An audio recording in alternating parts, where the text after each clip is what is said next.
माल पूरा है? हाँ सर। मम्मी चेक कर लो। पूरा है। हमारे रिलेशनशिप को आज 3 साल हो गए और ये सफर बहुत खूबसूरत रहा है। हंसी मजाक लड़ाई झगड़ों में पता ही नहीं चला कि ये 3 साल कब गुजर गए। तुम में वो हर एक खूबी है जो मैं अपने लाइफ पार्टनर में चाहता हूँ और मैं जानता हूँ कि हम दोनों इस रिश्ते को एक अंजाम देना चाहते हैं। जब भी मैं तुम्हें देखता हूँ मुझे कुछ और नहीं सोचता और बस मेरा दिल कहता है कि कह दो। आज तो मैं तुम्हें वही कहने वाला हूँ, मिस आरुषि शर्मा। क्या प्लीज मिसेस आरुषि आर्यन खन्ना बनेंगी? ये थोड़ा फिल्मी तो नहीं साउंड कर रहा? थोड़ा? अबे थोड़ा नहीं, बहुत ज्यादा फिल्मी साउंड कर रहा है तू। खुद को शीशे में देखते हुए आर्यन बड़बड़ाता है। और मिस्टर खन्ना, किस चीज की इतने जोरों शोरों से तैयारियां चल रही है? पीछे से आवाज आती है, अरे आरुषि तुम यहाँ? वो बस मैं कुछ खास नहीं, बस वो हड़बड़ाते हुए आर्यन बोलता है, क्या मैं वो बस वो लगा रखा है?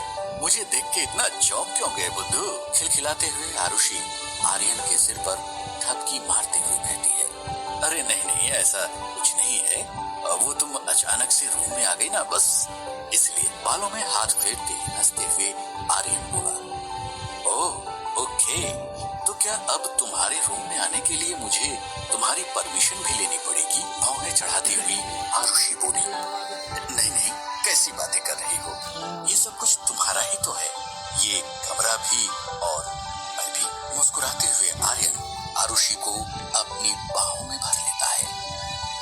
अरे अरे ज्यादा रोमांटिक होने की जरूरत नहीं है, सब पीछे ही है। शर्माते हुए आरुषि ने, तुम अब तक तैयार नहीं हुई? मैंने कल ही कहा था ना कि हम दोनों कहीं घूमने चलेंगे और बाहर से अभी हिला वहाँ से। जाओ जल्दी जाकर तैयार हो जाओ, मैं तुम्हारा नीचे कार में वेट कर रहा हूँ। जाओ जल्दी जाओ और लेट मत करना, आर्यन बोला।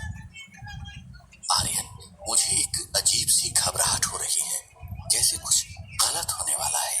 आज नहीं जाते हैं ना, हम बाद में कभी सेलिब्रेट कर लेंगे, आज प्लीज रहने देते हैं, आरुषि ने कहा। 21st सेंचुरी में रहकर भी कभी कभी तुम कैसी बातें करती हो? ये सब सिर्फ अंधविश्वास वाली बातें हैं, मैं इन सब बातों को नहीं मानता। टाइम वेस्ट मत करो और जल्दी जाओ, go and get ready, Aryan ने आरुषि की बात काटते हुए कहा।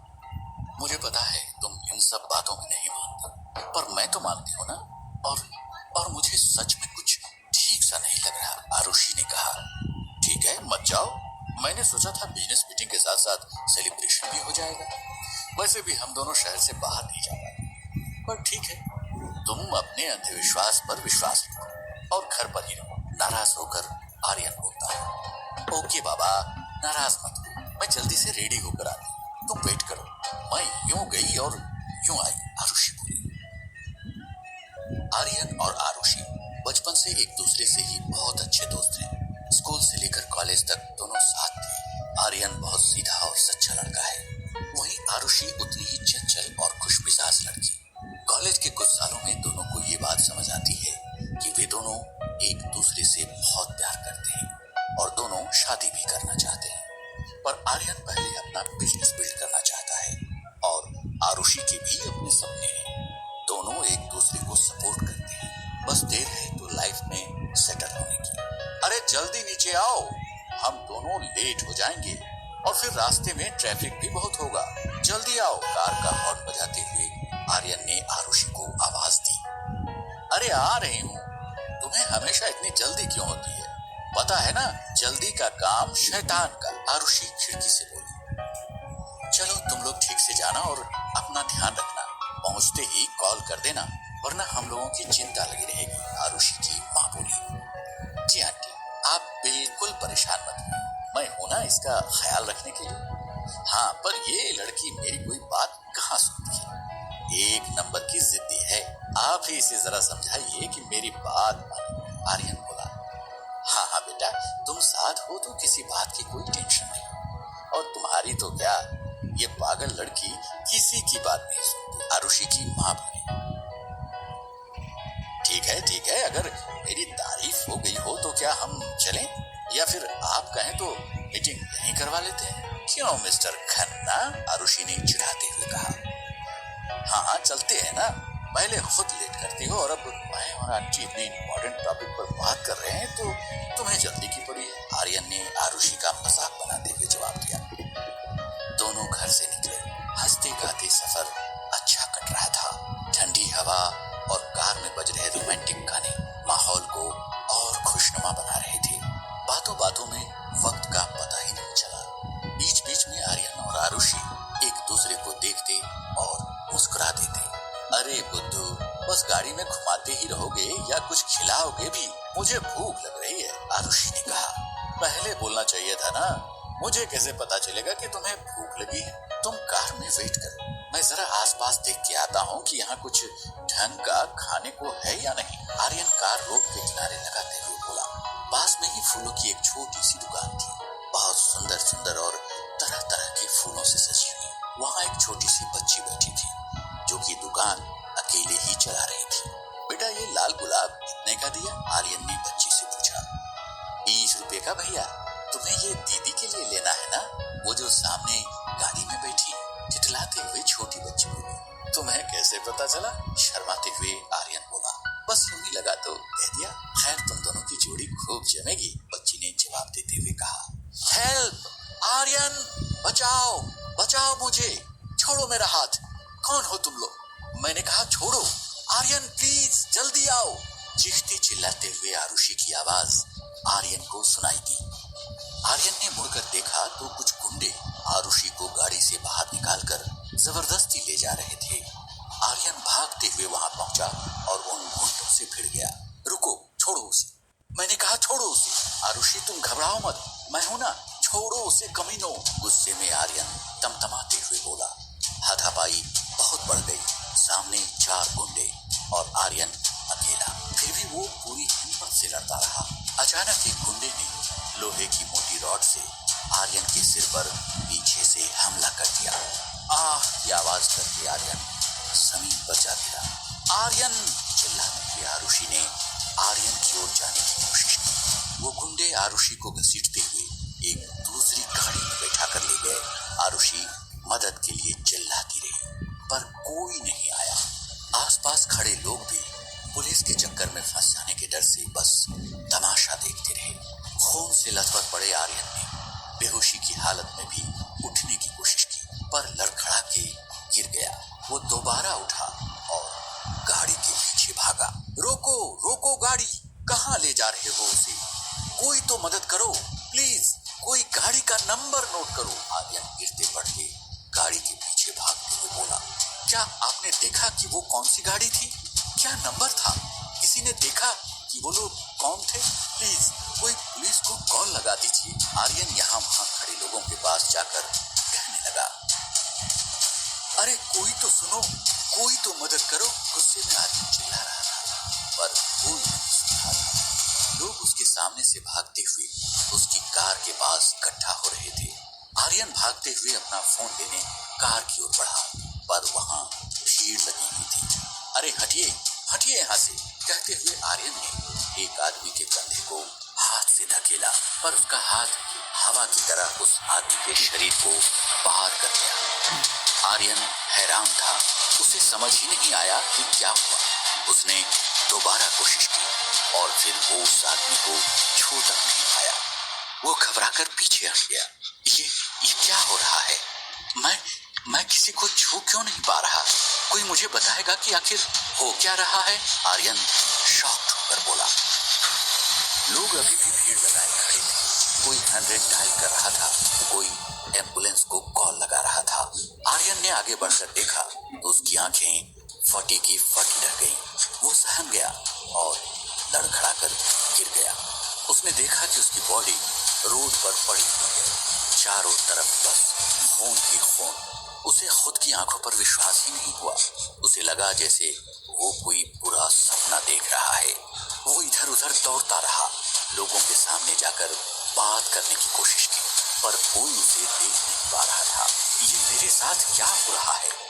मुझे कुछ समझ नहीं आ रहा। क्या मैं सच में मर गया या ये बस कोई सपना है? रोते रोते आर्यन बोला। और वहीं रोड के किनारे बैठ गया। ये कोई सपना नहीं, ये सब एकदम सच है और आप सचमुच मर चुके हैं। पीछे से एक अदृश्य आवाज उसके कानों में आई। कौन कौन है? आर्यन घबराते इधर उधर देखते हुए बोला।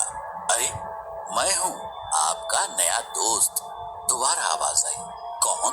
ये आखिर बोल कौन रहा है? मेरे सामने आओ, जो भी हो तुम, आर्यन कांपती आवाज में बोला। अचानक उसके सामने एक सफेद चमकीली बॉल दिखाई दी, जो कि हवा में उड़ रही थी। जगमगाती रोशनी और मीठी आवाज में वो बॉल फिर बोली, मैं हूँ नंबर 101। मैं एक बेहद सुंदर ग्रह शिमोहा से आपकी सेवा में भेजा गया हूँ। आपकी आत्मा से एक संकेत जारी हुआ, जो कि सीधा मास्टर ब्रेन यानी हमारे बॉस तक पहुंचा। इसलिए उन्होंने आपको हमारे ग्रह का न्यू टास्कर बनाया है और हम दोनों आज से पार्टनर्स हैं। बहुत बहुत बधाई हो। ये चमकीली चीज जो भी बड़बड़ा रही है, मुझे कुछ समझ नहीं आ रहा है और न ही मुझे जानने में दिलचस्पी है। पक्का मेरे सिर में कोई गहरी चोट आई है, या फिर मैं कोई सपना देख रहा हूँ, या मैं सच में भूत बन चुका हूँ। आर्यन फिर बड़बड़ाया और वहां से परेशान होकर जाने लगा। अरे रुकिए तो, रुकिए जरा। पहली बात तो ये कि आप होस्ट नहीं, होस्ट हैं, हमारे ग्रह के नए होस्ट। आपको बस मेरे साथ चलना है। मैं आपको नई नई दुनिया की सैर कराऊंगा, आपकी हर मुश्किल में मदद करूंगा, सारे टास्क कंप्लीट करने में हेल्प करूंगा। आज से आप और मैं एक हैं। नंबर 101 बोला। आर्यन ने आओ देखा न ताओ और वहां से दौड़ लगा दी। बीच बीच में वो चेक कर रहा था कि वो सफेद बॉल उसका पीछा तो नहीं कर रही। काफी देर भागने के बाद आर्यन रुक गया। उसने चारों तरफ देखा, बच गया, बला छूटी। इससे बला छूटी मास्टर, आर्यन के कान में नंबर 101 बगल से बोला। तुम अब भी मेरा पीछा कर रहे हो? तुम तो वहां थे, मैं तुमसे इतनी दूर निकल आया और तुम एक झटके में यहाँ कैसे भला? आर्यन बोला। अरे मास्टर, मैंने आपको अभी थोड़ी देर पहले ही तो बताया था कि अब आप और मैं एक हैं। आप जहाँ जहाँ जाएंगे मुझे अपने साथ पाएंगे। बत्तीसी दिखाते हुए नंबर 101 बोला। देखो तुम जो भी हो और जहाँ से भी आए, प्लीज मेरा पीछा छोड़ दो। मुझे आरुषि को ढूंढना है। न जाने वो कौन लोग थे और जाने आरुषि को कहाँ ले गए। मैं घर जाना चाहता हूँ, मेरा परिवार है। भाई लोग आगे के एपिसोड नहीं तो आरुषि की माँ को मैं क्या जवाब कमेंट जरूर करें। मैंने उससे वादा किया था कि हर हाल में उसका ख्याल रखूंगा। और देखो भाई लोग आगे के एपिसोड नहीं तो कमेंट जरूर करें। गुस्से में आर्यन बोला। आप परेशान मत होइए, मैं आपकी मदद के लिए ही यहाँ आया हूँ। आप बस एक बार टास्कर बनने के लिए हाँ कर दीजिए, फिर मैं आपको सब समझा दूंगा। नंबर 101 बोला। तुम इतने ढीठ कैसे हो सकते हो? तुम्हें सुनाई नहीं देता मैं इतनी देर से क्या कह रहा हूँ?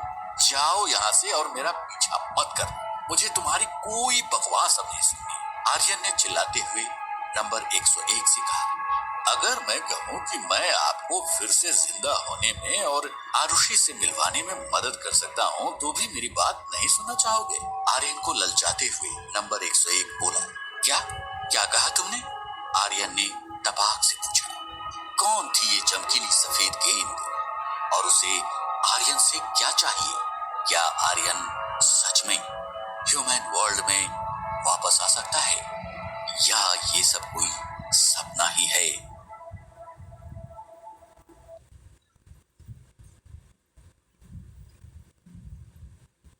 यार